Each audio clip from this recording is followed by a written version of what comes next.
Hello guys, this is CA Vishal Jain, your faculty for CA final financial reporting paper. Guys, बच्चों के सामने एक बहुत बड़ा क्वेश्चन आके खड़ा हुआ है कि सर एफआर का एमसीक्यू को कैसे डील करें। तो मैं इस वीडियो में आपके साथ दो बातों को डिस्कस करने वाला हूं। पहला कि एफआर का एमसीक्यू जब आपके पेपर में आएगा तो उसको अप्रोच कैसे करना है कि ताकि लेस अमाउंट ऑफ टाइम में आप सारा क्वेश्चंस को सही सही आंसर दे पाओ। सेकेंड, हम लोग अभी क्या प्रैक्टिस करें जो हम लोग एमसीक्यू में एफिशिएंट हो जाएं। तो मैं दोनों चीजों का आंसर दूंगा आपको। इस वीडियो को एंड तक देखना, चैनल में नए हो तो सब्सक्राइब कर देना और अपने दोस्तों के साथ शेयर कर देना। आ जाओ हम लोग पूरा एक एक चीज को डिटेल में समझते हैं। अब बात आता है अप्रोच क्या होना चाहिए एमसीक्यू का। तो पॉइंट नंबर 1 समझो कि जो एमसीक्यू के जो क्वेश्चंस आते हैं उसमें 3 कंपोनेंट्स होते हैं। क्या? पहला एक केस सिनेरियो, दूसरा उससे लिंक्ड 3-4 क्वेश्चन या 4-5 क्वेश्चन, और हर क्वेश्चन में 4 ऑप्शन जिसमें से एक सही ऑप्शन है आपका। नाउ अब बच्चे गलती क्या करते हैं यहां पे, वो पहले पढ़ते हैं पूरा 2 पेज का केस सिनेरियो, फिर आके क्वेश्चन को पढ़े, फिर इस क्वेश्चन को पढ़ने के बाद इसका आंसर ढूंढने के लिए फिर जाते हैं वहां पे केस सिनेरियो में और फिर आके आंसर को मार्क करते हैं। तो इसमें लग जाता है बहुत सिग्निफिकेंट अमाउंट ऑफ टाइम। तो करना क्या चाहिए? केस सिनेरियो को मत पढ़ो, डायरेक्टली पहले रिक्वायरमेंट्स में आओ। रिक्वायरमेंट्स को एक बार रीड कर लो। मैं ये नहीं बोल रहा एकदम डेटा रट लो, एक बार बस एक बार रीड कर लो, एक बार रीड कर लो कि प्लेन प्लेन क्या है ये। उसके बाद केस सिनेरियो में जाओ और फिर केस सिनेरियो को पढ़ो। पता है क्या होगा इससे? आपका माइंड डायरेक्ट हो जाएगा कि मेरे को इस केस सिनेरियो में ये चीज ढूंढना है। तो आपका माइंड को आप इंस्ट्रक्शन दे दोगे कि मेरे को इस सिनेरियो में ये ढूंढना है। ओके, सो इस अप्रोच को फॉलो करो rather than first reading the case scenario. नहीं, तो आपको करना क्या है? अप्रोच में आपको लेना है सबसे पहले रीड द रिक्वायरमेंट्स। रिक्वायरमेंट मतलब पहले क्वेश्चन को पढ़ो, फिर उसके बाद केस को पढ़ो और फिर आके रिक्वायरमेंट को अच्छे से पढ़ के उसका आंसर दे दो, उसको अच्छे से आंसर दे दो। अब एक बात और, जब रिक्वायरमेंट्स पढ़ते हो ना तो वहां पे डेट बहुत केयरफुली नोटिस करना, क्योंकि एमसीक्यू में या तो सही या तो गलत, कोई स्टेप मार्किंग नहीं होता है यहां पे। तो डेट है, अमाउंट है, सब चीज को सही सही पढ़ना। बहुत बार क्या होता है स्टैंडर्ड में, अब बताता हूं एक एग्जांपल जहां गलती हो सकता है आपका। लेट सपोज आपको क्वेश्चन क्या बोला, यहां पे आपका लीज लाइबिलिटी निकाला, लीज कमेंसमेंट डेट आपने लीज लाइबिलिटी निकाला, बोला इस साल का फाइनेंस कॉस्ट क्या होगा ये बताओ।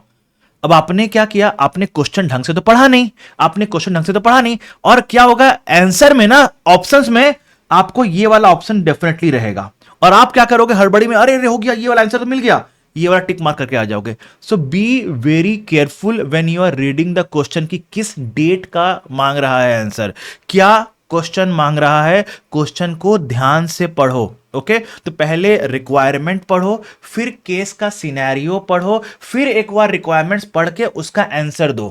ओके, तो सर यहां पे रिक्वायरमेंट पढ़ने का जरूरत क्या है? So that your mind gets an instruction कि केस सिनेरियो में ढूंढना क्या है। ओके, नाउ तो ये हो गया अप्रोच आपको फॉलो करना है। अब सर प्रैक्टिस क्या करें? बच्चे क्या कर रहे हैं, हंट में है, सर और एमसीक्यू दे दो, और एमसीक्यू दे दो। अरे बच्चों समझो, पॉइंट इज नॉट कि आप कितना क्वांटम ऑफ एमसीक्यू सॉल्व कर रहे हो। आईसीआई ने कुछ एमसीक्यूज दिए हैं आपको, पहला तो वो सॉल्व करो, मैंडेटरी। आईसीआई ने कुछ आपको दिए हैं, वो सॉल्व करो। ओके, उसका वीडियो ऑलरेडी बना के मैंने यूट्यूब पे डाला हुआ है, उसका लिंक मैं यहां देखो, इसका वीडियो मैंने ऑलरेडी डाला हुआ है। कहां गया ये? देखो, मैंने लास्ट May 24 में ही डिस्कस कर दिया था। तो ये वाला वीडियो देख लो, 2 घंटा का है। उसमें मैंने पूरा आईसीआई ने जितने भी एमसीक्यू दिए ना, सारे के सारे डिस्कस कर दिए एकदम अच्छे से डिटेल में। तो ये वाला वीडियो देख लो। फिर May 24 में क्वेश्चन पेपर में जो आपका उसमें जो एमसीक्यूज था वो सॉल्व कर लो, प्रैक्टिस हो जाएगा। प्लस फिर आपका जो आरटीपी May 24 है, आरटीपी May 24 है, प्लस आरटीपी नवंबर 24 है, वो सॉल्व कर लो। ओके, प्लस फिर आप क्या करो, और क्या कर सकते हो आप, और कर लो एमटीपी नवंबर 24 का जो आया हुआ है 1 और 2 दोनों सॉल्व कर लो, इतना सॉल्व कर लो, इसके अलावा हंट में मत रहो, इसके अलावा हंट में मत रहो। इट्स नॉट कि आप कितना क्वांटिटी सॉल्व कर रहे हो, कितने ध्यान से सॉल्व कर रहे हो, कितने अच्छे से क्वेश्चन को पढ़ के समझ के सॉल्व कर रहे हो, that's what will matter. Okay, so इतना सॉल्व कर लो, काफी है। तो इसका मेरा वीडियो ऑलरेडी बनाया हुआ है, लिंक मैं डिस्क्रिप्शन में डाल दूंगा। इसका भी वीडियो May 24 पास्ट पेपर का वीडियो बनाया हुआ है, उसमें मैंने एमसीक्यू को डिटेल में डिस्कस किया है with along with the detail approach. जो मैंने अप्रोच बताया ना, इसी अप्रोच को फॉलो करते हुए मैंने पूरा सॉल्व कराया है। एज ए स्टूडेंट कैसे सॉल्व होगा मैंने वैसे ही सॉल्व किया है, एकदम पूरा डिटेल में। तो ये वाला वीडियो को देख लो। आरटीपी नवंबर 24 का ऑलरेडी मेरा वीडियो डाला हुआ है, वहां से देख लो। और ये सब क्वेश्चन को सॉल्व कर लो, आसान क्वेश्चन है। अगर कोई भी चैलेंज आता है फिर भी एमसीक्यू में, तो मैं हूं आपके साथ, कोई दिक्कत वाली बात नहीं है। मेरे टेलीग्राम ग्रुप को ज्वाइन कर लो, उसमें मैं रेगुलरली क्वेरीज को रिजॉल्व कर रहा हूं। एनीवेज, चाहे आप मेरे रजिस्टर्ड स्टूडेंट हैं चाहे नहीं है, इररिस्पेक्टिव ऑफ दैट मैं आपकी क्वेरीज को रिजॉल्व करूंगा। तो मेरे टेलीग्राम ग्रुप को ज्वाइन कर लो, कोई भी क्वेरी होता है पूछो आराम से, ठीक है। और ये वाला फाइल भी मैं वहां पे दे दूंगा। ये सब सारे वीडियोस का लिंक डिस्क्रिप्शन बॉक्स में मैं डाल दूंगा। That's all for day guys, thank you, bye.